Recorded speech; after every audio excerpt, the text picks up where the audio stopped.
Hello everyone and welcome again. So हम कर रहे हैं इलेक्ट्रोस्टैटिक्स के कुछ इंपॉर्टेंट एमसीक्यू। कल एक पार्ट मैंने अपलोड कर दिया था और and this is the second part. तो कल हमने फर्स्ट 30 क्वेश्चंस कर लिए थे। सो आज हम नेक्स्ट क्वेश्चंस करेंगे, ठीक है। So let's start the video. So the question number 31 is a cylinder of radius r of length L is placed in uniform electric field E parallel to the axis of cylinder. The total flux for the surface of the cylinder is given by। तो हमें question दिया हुआ है कि suppose कर लीजिए हमने इस डायरेक्शन में यूनिफॉर्म इलेक्ट्रिक फील्ड अप्लाई किया हुआ है, ठीक है। तो in the direction of electric field, तो जिस डायरेक्शन में सिलेंडर की एक्सिस है उस डायरेक्शन में ही हमने क्या अप्लाई किया है, इलेक्ट्रिक फील्ड। सो ये हमने कंसीडर कर लिया सिलेंडर जिसका रेडियस है, सपोज कर लीजिए रेडियस है उसका आर, ठीक है। तो अब हमें बताना है इस डायरेक्शन में क्या अप्लाई किया है हमने, इलेक्ट्रिक फील्ड ई। तो अब हमें बताना है the total flux for the surface of the cylinder is given by, कि इस पूरे सिलेंडर का जो सरफेस है उसका टोटल फ्लक्स क्या होगा जब इसको हम ई इलेक्ट्रिक फील्ड में प्लेस करेंगे, ठीक है। तो इसके हम 3 पार्ट्स कंसीडर करेंगे। फर्स्ट सरफेस हम कंसीडर करेंगे ये वाला, that is a. Second surface होगा हमारा बी एंड थर्ड सरफेस होगा ये वाला जो सरफेस होगा सिलेंडर का, दैट इज़ सी, ठीक है। अब ध्यान से देखिए क्या होगा, मैं फिर से एक बार डायग्राम बना रही हूँ, जस्ट वेट। तो ये स्पेस हम यूज़ करते हैं, ठीक है। तो ये हमारे पास क्या है, इलेक्ट्रिक फील्ड ई। तो ये उसमें हमने प्लेस कर दिया सिलेंडर जिसका रेडियस है आर। तो सिलेंडर के हमने 3 सरफेस कंसीडर किए। कौन कौन सा सरफेस कंसीडर किया, this one is the first surface, second third surface और ये है हमारा थर्ड सरफेस। अब देखिए जो फर्स्ट सरफेस है उसका जो एरिया वेक्टर होगा वो इस डायरेक्शन में होगा और जो ई के क्या हो गया, एंटी पैरेलल हो गया, ये हो गया हमारे पास डी एस, ठीक है। डी एस और ई की डायरेक्शन यहाँ पे क्या होगी, ऑपोजिट। तो दोनों में एंगल कितना बन गया, 180 डिग्री, ठीक है।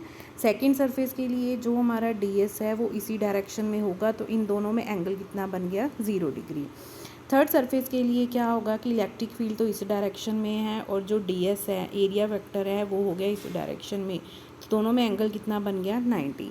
अब हमें पता है कि जो फाई होता है फ्लक्स, फ्लक्स क्या होता है, E dot D S, flux क्या होता है, ई डॉट डी एस। तो डॉट हटा के हमारे पास कौन सा एंगल आता है, दैट इज़ कॉस थीटा, ठीक है। कौन सा एंगल आएगा हमारे पास, कॉस थीटा, ठीक है। अब देखिए जो फर्स्ट सरफेस है उसके लिए थीटा कितना हो जाएगा, 180। तो फर्स्ट सरफेस के लिए हमारे पास जो फ्लक्स की वैल्यू आ जाएगी, ठीक है, फ्लक्स की वैल्यू कितनी आ जाएगी फर्स्ट सरफेस के लिए, यहाँ पे लिख देते हैं, that is minus E D S, ठीक है। सेकेंड सरफेस है जो इन दोनों में एंगल कितना है, 0 डिग्री, तो इनके लिए जो हमारे पास वैल्यू आ जाएगी वो आ जाएगी ई डी एस। थर्ड सरफेस के लिए एंगल कितना हो जाएगा, 90, तो कॉस 90 क्या हो जाता है, 0। सो इसके लिए जो फ्लक्स है वो किसके इक्वल हो जाएगा, 0।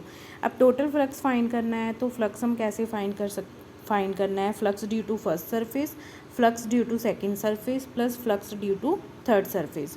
फर्स्ट सरफेस क्या है, minus E D S, second का है ई डी एस, ठीक है। तो दोनों को प्लस करेंगे तो आंसर कितना आ जाएगा, 0।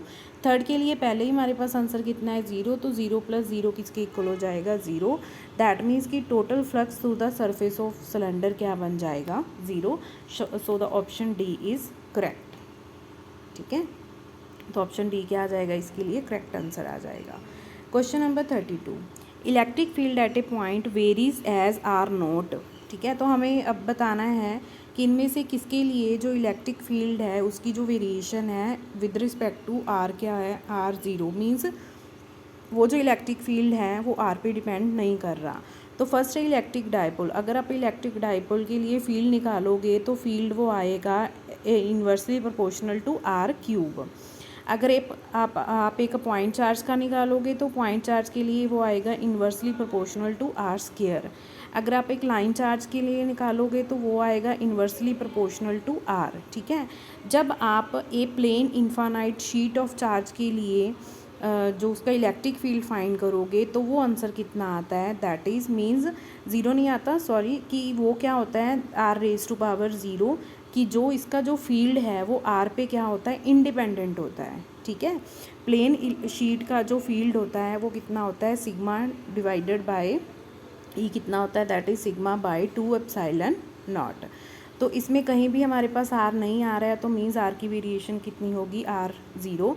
सो the correct option is C, that is for a plane infinite sheet of charge. बाकी तीनों ऑप्शन के लिए आर की वेरिएशन आती है, मैंने आपको वो भी बता दिया कि कितनी कितनी वेरिएशन आती है। फर्स्ट है r cube inversely proportional, second के लिए स्केयर है, और फोर्थ के लिए इन्वर्सली प्रोपोर्शनल होगा आर की।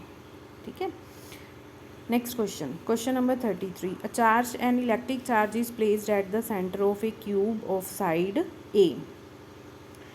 The electric flux on one of its faces will be. ठीक है, तो ये तो हमें पता है कि ये बहुत काफ़ी वेल नोन क्वेश्चन है कि जो हमारे पास चार्ज दिया हुआ है वो कहाँ पे पड़ा है, that is centre of the cube. ठीक है, क्यूब है, क्यूब के बिल्कुल सेंटर पे पड़ा है। तो इसके हमें फेसिस पे निकालना है कि वन ऑफ द फेस पे निकालना है कि कितना इलेक्ट्रिक फ्लक्स आएगा। ठीक है, तो टोटल कितने फेसिस होते हैं, 6। तो वन फेस के लिए कितना आ जाएगा, 1/6। और इलेक्ट्रिक फ्लक्स होता क्या है, क्यू बाय एप्सिलॉन नॉट। सो इसका आंसर आएगा that is 1/6 Q/6 epsilon not. Option A is correct. Question number 34। The total flux electric flux coming out of a unit positive charge kept in A air. तो एक single charge का हमें अगर flux find करना है तो flux का formula क्या होता है, charge total charge divided by epsilon naught. तो ये किसके डायरेक्टली प्रोपोर्शनल हो गया, epsilon naught raise to power -1। ठीक है, यूनिट पॉजिटिव चार्ज है तो क्यू की वैल्यू क्या होगी, 1 होगी। तो हमारे पास क्या आंसर आ गया, that is phi is equal to 1 divided by epsilon naught, that is epsilon raised to power -1. So the option B is correct. Question number 35. The electric field intensity due to an infinite cylinder of radius r and having q charge per unit length at the distance r greater than r from its axis is। ठीक है, तो इस question का जो answer आएगा वो आएगा हमारे पास, वो भी हम गॉस थ्योरम के अकॉर्डिंगली फाइंड कर सकते हैं। तो हमें पूछा गया है कि एक सिलेंडर है जिसका रेडियस कैपिटल आ रहा है, तो हमें उस पर जो चार्ज है that is Q per unit length. ठीक है, तो उस पर हमें एक पॉइंट लेना है जो जिसका डिस्टेंस है वो रेडियस से ज़्यादा है, उसकी एक्सिस पे है। ठीक है, तो उसके लिए हमारे पास जो इलेक्ट्रिक फील्ड इंटेंसिटी की वैल्यू कितनी होगी, so this can be calculated by using Gauss law. ठीक है, तो यहाँ पे हम कैलकुलेट करते हैं। तो अकॉर्डिंग टू गॉस लॉ क्या होता है, E.ds is equal to q total, यहाँ पे ध्यान रखना कि यहाँ पे टोटल चार्ज होता है डिवाइडेड बाय एप्सिलॉन नॉट। ठीक है, तो अब क्योंकि जो सिलेंडर है और इलेक्ट्रिक फील्ड है वो उसकी एक्सिस की डायरेक्शन क्या है, वो सेम है, तो यहाँ पे डॉट हटाएंगे, कॉस थीटा आएगा, कॉस 0 बन जाएगा, तो ये हमारे पास बन जाएगा सीधा E/ds, इंटीग्रेशन ऑफ ds। अब यहाँ पे देखिए कि उसने क्या कहा है कि जो चार्ज है that is per unit length. तो अगर हमें टोटल चार्ज फाइंड करना है तो टोटल चार्ज कितना हो जाएगा, charge into total length. So L हम सपोज कर लेते हैं length of the cylinder divided by epsilon not. अब ds की वैल्यू कितनी आएगी, ds की वैल्यू आएगी दैट इज़ 2πrl, सॉरी हाँ 2πrl। ठीक है, तो ये l से l क्या हो जाएगा, कैंसिल। तो अगर यहाँ से हम e फाइंड करें तो ये हमारे पास कितना आ जाएगा, that is q divided by 2π epsilon not r। तो e की वेरिएशन किससे आ गई, r रेज़ टू पावर -1, या हम बोल सकते हैं inversely proportional to r। So the correct option is C, that is inversely proportional to r। सो इस क्वेश्चन का जो आंसर आएगा that is C, option C. Question number 36. A point charge Q is placed at the distance a/2 directly above the center of a sphere of a side A. The electric flux through the sphere is। इसका जो answer आएगा वो आएगा that is answer D, Q divided by 6 epsilon naught। Question number 37. Which of the following graphs shows the variation of electric field due to a hollow spherical conductor of radius r as a function of distance from the center of the sphere। ठीक है, तो हमें E और R की variation बतानी है for a hollow spherical conductor. तो last video में हमने एक क्वेश्चन किया था, उसमें हमारे पास क्वेश्चन आया था कि अगर आपके पास एक स्फेरिकल कंडक्टर है, होलो है, तो उसके इनसाइड चार्ज कितना होगा, ज़ीरो, तो इलेक्ट्रिक फील्ड भी कितना होगा, ज़ीरो। दैट मीन्स कि अगर हमारे पास वो स्फीयर है, ठीक है, तो कंडक्टर है, स्फेरिकल कंडक्टर है जिसका रेडियस कितना आर है, तो ज़ीरो से लेके आर रेडियस तक उसकी जो इलेक्ट्रिक फील्ड की वैल्यू होगी वो कितनी होगी, ज़ीरो। और आर पे कहाँ पे पहुँच गए हम, उसके सरफेस पे। और हमने ये भी कहा था कि जो जितना भी चार्ज होता है, जो होलो स्फेरिकल कंडक्टर होता है, वो सारा कहाँ पे रिसाइड करता है, उसके सरफेस पे, ठीक है। तो वहाँ पे जो इलेक्ट्रिक फील्ड हो जाएगा वो क्या हो जाएगा, मैक्सिमम हो जाएगा। बट अगर हम उसकी वेरिएशन देखेंगे, ठीक है, तो ये हमें ऐसा, जब इसकी वेरिएशन हम निकालते हैं, इलेक्ट्रिक फील्ड फाइंड करते हैं due to a spherical conductor, तो उसकी जो ई की वेरिएशन आती है वो कैसे आती है, inversely proportional to r square, ठीक है। तो आर स्क्वायर की वेरिएशन किसके साथ आती है, किसकी आती है, एक पॉइंट चार्ज की। तो हम ये कंसीडर करते हैं कि जितना भी ये चार्ज होता है स्फीयर के ऊपर, वो हमें ऐसा अपीयर होता है कि वो एक पॉइंट पे क्या होता है, कॉन्सेंट्रेट होता है, ठीक है। जिसका डिस्टेंस, जिस पॉइंट पे हमें इलेक्ट्रिक फील्ड फाइंड कर रहे हैं, लाइक एट दिस पॉइंट, तो उस पॉइंट का डिस्टेंस कितना है, आर। तो दैट मीन्स कि जब हम इनसाइड होंगे स्फीयर के, तो इलेक्ट्रिक फील्ड हमारा क्या होगा, ज़ीरो। जैसे ही हम स्फीयर के आउटसाइड उसकी वेरिएशन देखेंगे, तो वो उसकी जो वेरिएशन है वो किससे आएगी, 1/r स्क्वायर से। दैट मीन्स कि उसका जो इलेक्ट्रिक फील्ड है विद द डिस्टेंस वो क्या हो रहा है, डिक्रीज़ हो रहा है। सो इसका जो फर्स्ट ऑप्शन आएगा दैट इज़ ए, क्योंकि यहाँ पे देखिए ये है हमारे पास सेंटर से लेके आर तक यहाँ पे कोई भी फील्ड की वैल्यू नहीं है, ठीक है, ज़ीरो है। बट जैसे ही हम आर से आगे जाएंगे, आर से सेंटर से आगे जा रहे हैं, तो उसकी जो वेरिएशन होती है वो कैसी होती है, 1/r स्क्वायर। अब ये जो सेकंड डायग्राम है, ये सेकंड डायग्राम है हमारे पास, जो एक तो फर्स्ट था होलो कंडक्टर के लिए, ये जो सेकंड होता है ये होता है स्फीयर के लिए, ठीक है।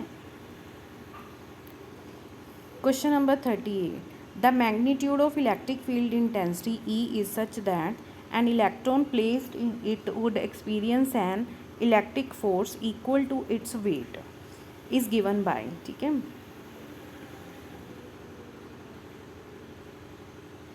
तो हमें बताना है कि अगर हमारे पास एक इलेक्ट्रिक फील्ड ई लगा हुआ है, उसमें हमने एक इलेक्ट्रॉन को क्या किया है, प्लेस किया है, without it would experience an electric force. Obviously क्या है कि जब हम इलेक्ट्रिक फील्ड अप्लाई करते हैं तो इलेक्ट्रिक फील्ड होता है फ्रॉम प्लस टू माइनस। अगर इसमें हम एक इलेक्ट्रॉन प्लेस करेंगे इस फील्ड में, तो ऑब्वियसली वो पॉजिटिव चार्ज है, वो इलेक्ट्रॉन पे पॉजिटिव साइड है जो इलेक्ट्रिक फील्ड की, वो इलेक्ट्रॉन पे क्या लगाएगा, फोर्स लगाएगा। अब उन्होंने बोला है कि जो फोर्स है इक्वल टू इट्स वेट, वो किसके इक्वल है, इलेक्ट्रॉन के वेट के, तो वो कितना फोर्स होगा, ठीक है।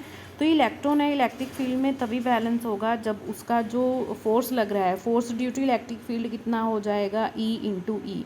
Force due to electric field कितना होता है, क्यू इंटू ई। तो क्यू होता है चार्ज ऑन द पार्टिकल। अब यहाँ पे हम इलेक्ट्रॉन कंसीडर कर रहे हैं, तो इलेक्ट्रॉन का चार्ज कितना होता है, e into E is equal to m g, ठीक है। तो यहाँ से हमारे पास क्या आ जाएगा, तो E कितना आ जाएगा, that is mg divided by E, okay. So ये हमारे पास ऑप्शन कितना आ जाएगा, option B is correct.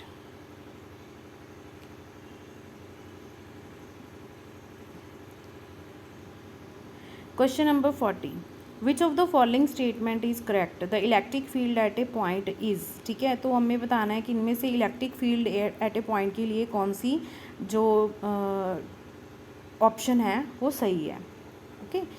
So first है इज़ ऑलवेज कॉन्टीन्यूज, सेकेंड है continues if there is a charge at that point, third है discontinues only if there is a negative charge at that point, fourth है discontinues if there is a charge at that point. तो क्या होता है कि जब भी हम electric field at a point find करते हैं तो वो कॉन्टीन्यूज़ होता है, ठीक है। कब तक कॉन्टीन्यूज़ होता है, जब तक वहाँ पे और किसी भी पॉइंट पे चार्ज नहीं होगा। बट जब हम इलेक्ट्रिक फील्ड के इनसाइड कोई और चार्ज रखेंगे तो वो है जो क्या होता है, डिसकॉन्टीन्यूज़ हो जाता है। सो इसकी जो राइट ऑप्शन आएगी वो आएगी डी, दैट इज़ वो जो electric field at a point है वो डिसकॉन्टीन्यू हो जाएगा if there is a charge at that point. अगर उस पॉइंट पे क्या होगा, चार्ज पड़ा होगा, तो वो कॉन्टिन्यूज़ नहीं रहेगा, ठीक है। सो इसका ऑप्शन आएगा डी।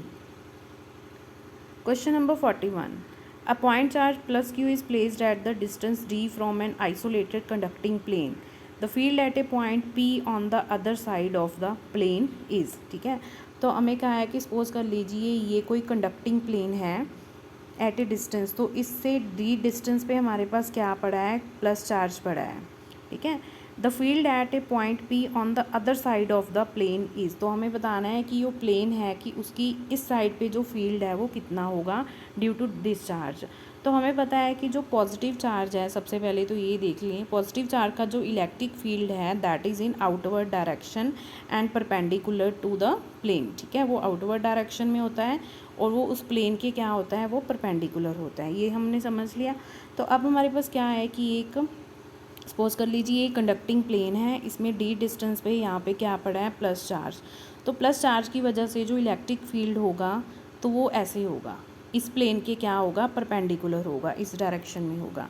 तो अगर हमें फाइंड करना है this is the point P on the other side, तो उसका आंसर क्या आ जाएगा, हम देखते हैं।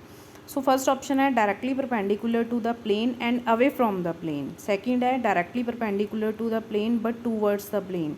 Directly directed radially away from the point charge, directed radially towards the point charge. अब देखिए, अब ये पॉइंट तो हमारा क्लियर हो गया कि जो प्लस क्यू का जो फील्ड होगा वो इस सरफेस के कंडक्टिंग प्लेन से क्या होगा, परपेंडिकुलर होगा, ठीक है। तो ऑब्वियसली इस साइड भी क्या होगा, परपेंडिकुलर होगा। अभी अगर हम यहाँ पे शिफ्ट कर देते हैं तो क्या होगा, ये चार्ज तो इसका फील्ड तो ऐसे ही रहेगा, मींस प्लेन के हमेशा क्या रहेगा, perpendicular and away from the plane. ये डायरेक्टेड टूवर्ड्स द प्लेन तब आएगा अगर यहाँ पे प्लस की जगह पे कौन सा चार्ज होगा, माइनस चार्ज होगा। तो इसका ऑप्शन आएगा option A, directed perpendicular to the plane and away from the plane, ठीक है।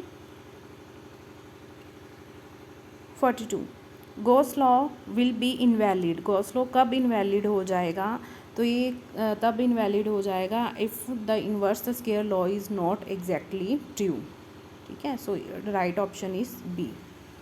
Question number 43, the SI unit of permittivity of free space. तो हमने ये किया था कि एप्सिलॉन नॉट की जो यूनिट्स क्या होंगी, इट्स कूलम स्क्वायर पर न्यूटन पर मीटर स्क्वायर, ठीक है। ये दोनों ऑप्शन सेम है, तो बाय मिस्टेक ये सेम हो गई, तो आंसर आ जाएगा इसका सी और डी, बट जो करेक्ट ऑप्शन है वो सी है, मीन्स एक ऑप्शन ऑब्वियसली गलत है। 44, a charge q is placed at the center of the line joining two points charge plus q and plus q as shown in the figure. The ratio of the charge is q and q। ये बिल्कुल same question है जो हमने last video में किया था।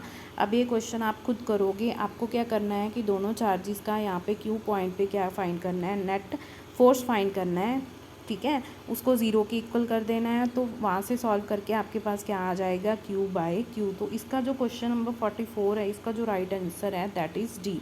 तो इन दोनों की रेशो कितनी आएगी, दैट इज़ -1/4। ये आप खुद करोगे, आप खुद से सॉल्व कर सकते हो इसको। Question number 45, the force per unit charge. तो फोर्स पर यूनिट चार्ज किसकी डेफिनेशन होती है, दैट इज़ इलेक्ट्रिक फील्ड की। So option B is correct. 46, electric field lines provide information about. जो इलेक्ट्रिक फील्ड लाइंस होती हैं वो हमें क्या इंफॉर्मेशन प्रोवाइड करती हैं, अबाउट फील्ड स्ट्रेंथ, सही है, डायरेक्शन बताती हैं, नेचर ऑफ चार्ज बताती हैं, ठीक है। ये तीनों पॉइंट्स बताती हैं, सो दैट्स वाई इसका जो 46 का आंसर है वो कितना आ जाएगा, that is option D. Which of the following figures represent the electric field lines due to a single negative charge. तो अभी मैंने क्वेश्चन में बताया था कि सिंगल पॉजिटिव चार्ज अगर होगा तो उसका फील्ड क्या होगा, आउटवर्ड होगा, ठीक है। तो वैसे ही तो अगर ये नेगेटिव चार्ज है तो उसका फील्ड क्या होगा, इनवर्ड होगा। तो ये भी गलत है, ये ऑप्शन भी गलत है, then this option is correct. अगर वो नेगेटिव चार्ज है तो उसका फील्ड जो होगा वो इनवर्ड डायरेक्शन में होगा and perpendicular to the plane होगा। 48, the SI unit of electric flux. अब हमें फ्लक्स की क्या बतानी है, यूनिट बतानी है। तो फ्लक्स हमारे पास होता है EDS, ठीक है। तो जो हमारे पास इलेक्ट्रिक फील्ड होता है वो क्या होता है, force by charge, force per unit charge, तो ds होता है एरिया। सो फोर्स की यूनिट क्या हो जाएगी, दैट इज़ न्यूटन, चार्ज की हो जाएगी कूलम, और एरिया की हो जाएगी metre square. So the option आएगा हमारे पास newton metre square per coulomb, that is option D. ठीक है, तो इसका आंसर आएगा option D. Question number 49, the unit of electric dipole movement, जो इलेक्ट्रिक डायपोल मूवमेंट की यूनिट होती है वो होती है debye. So option D is correct. Question number 50. Consider a region inside which there are various type of charges, but the total charge is 0 at points outside the region. तो हमें एक suppose कर लीजिए एक रीज़न कंसीडर कर लिया जहाँ पे बहुत सारे चार्जेस हैं, ठीक है, क्या है वहाँ पे बहुत सारे चार्जेस हैं, बट उनका जो टोटल सम है चार्जेस का वो किसके इक्वल आ रहा है, 0 के, at points outside the region. तो हमें बताना है कि आउटसाइड वहाँ पे क्या होगा। Electric field is necessarily zero. Second option है electric field is due to the dipole movement of charge distribution only. The dominant electric field is inversely proportional to R Q for larger R. And the D option is the work done to move a charged particle along a closed path away from the region will not be zero. ठीक है, तो ये है कि जो electric field आएगा वो कहाँ पे होगा, किसके इन्वर्सली प्रोपोर्शनल होगा, आर क्यूब के, फोर द लार्जर आर की। जैसे जैसे हम उस सरफेस से दूर होते जाएंगे तो उसकी जो वेरिएशन है वो आती जाएगी आर क्यूब के साथ, inversely proportional. The surface considered for Gauss law is called, तो जो हम सरफेस कंसीडर करते हैं गॉस लॉ को प्रूव करने के लिए, that is called Gaussian surface. So the option C is correct. Question number 52, the total flux through the faces of the cube with the side of length a if the charge q is placed at one of the corner। तो हमने question किया था कि अगर हम जो charge है वो सेंटर पे पड़ा है और फेसेस पे बताना है, तो 6 फेसेस है तो वो 1/6 हो जाएगा।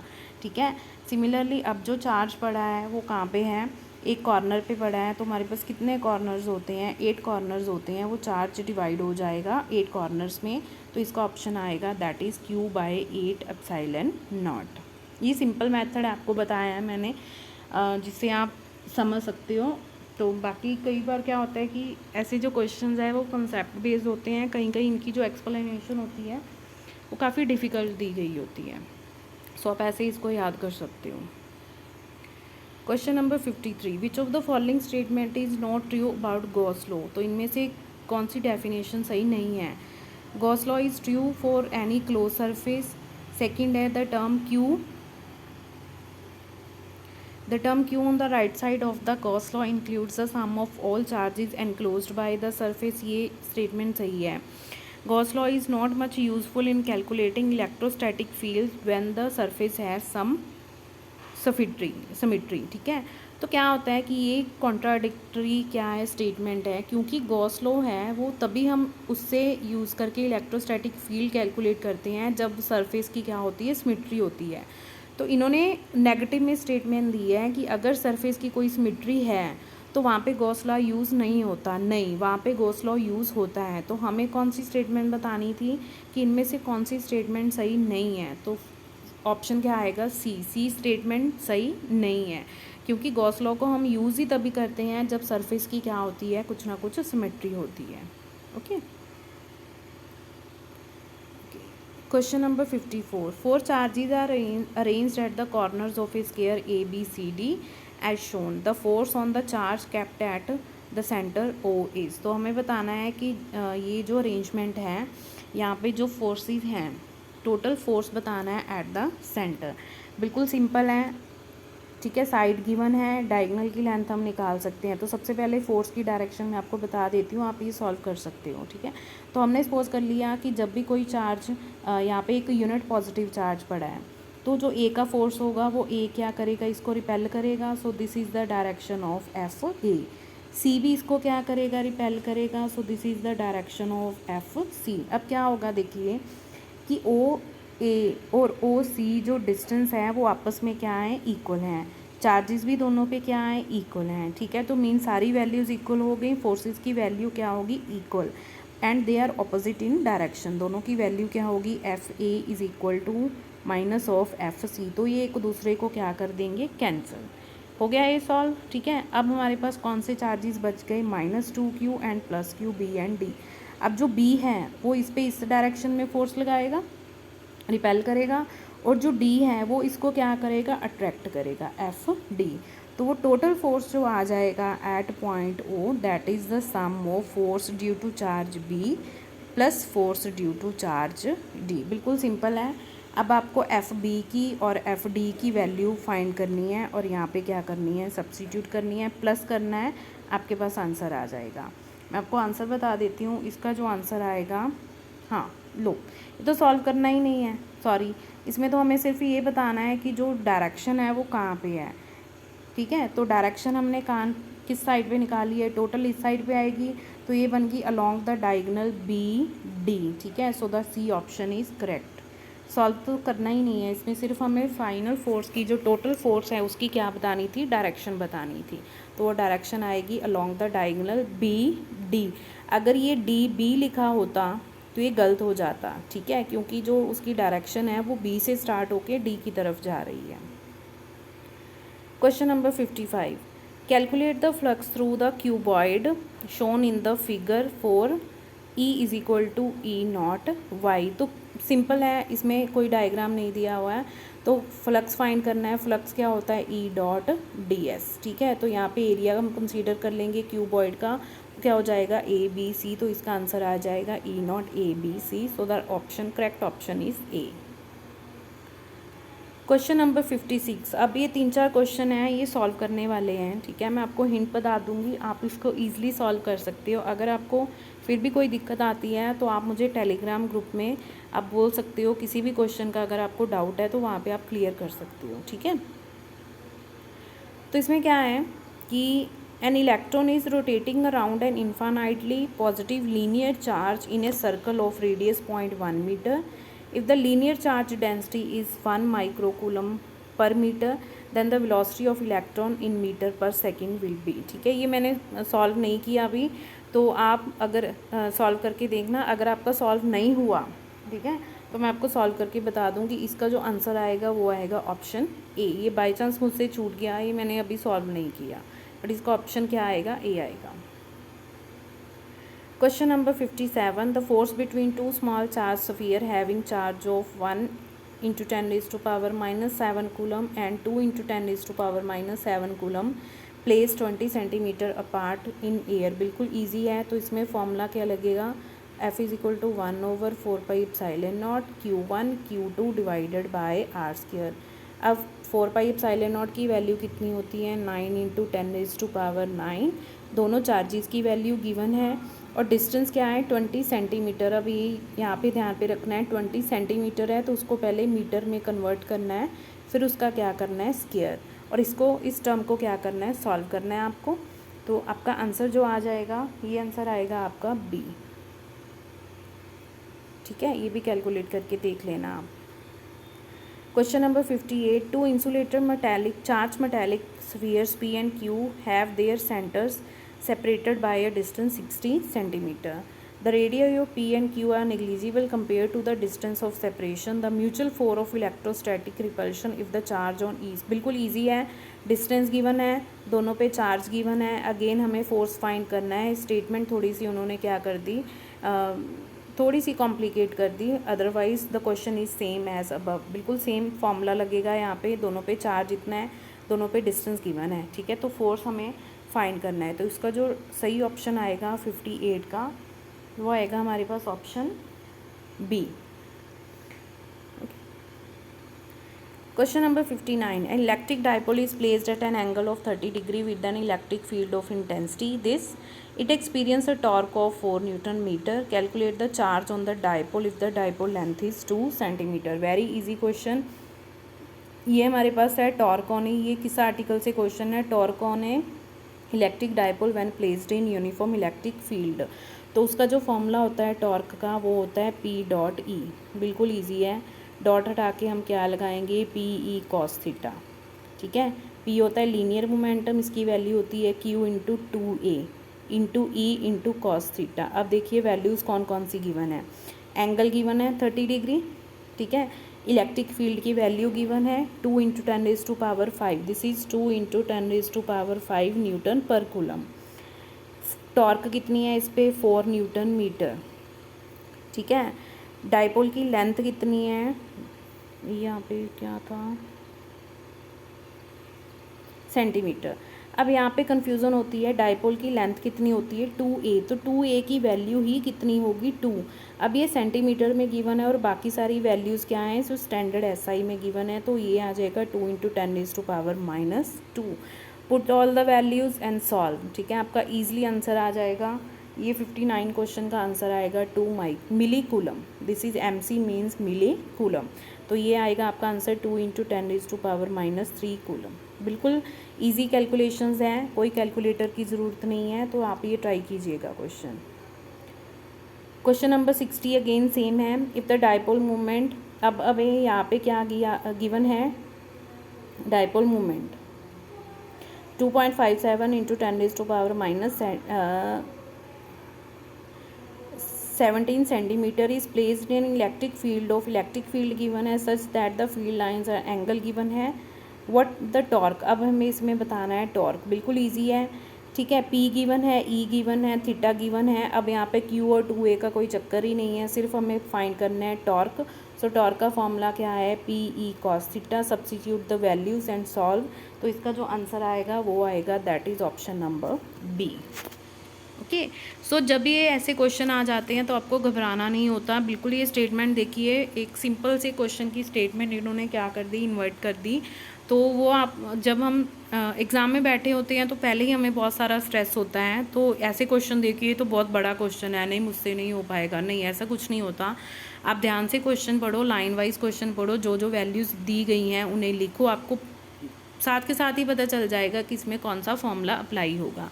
अब ये जितने भी क्वेश्चन हैं सॉल्व करने वाले, आप इनको ज़रूर सॉल्व कीजिएगा। अगर इनमें कोई भी डाउट है, अगर किसी भी क्वेश्चन में कोई भी डाउट होगा तो हम मुझसे टेलीग्राम चैनल पे पूछ सकते हो, ठीक है। वहाँ पे हम डिस्कस कर सकते हैं कि कहाँ पे डाउट है। अगर कोई ऑप्शन गलत लगती है तो आप वो भी मुझे बता सकते हो, हम उसको क्रॉस चेक कर सकते हैं कि इसकी ऑप्शन सही, आंसर सही आ रहा है या नहीं आ रहा है।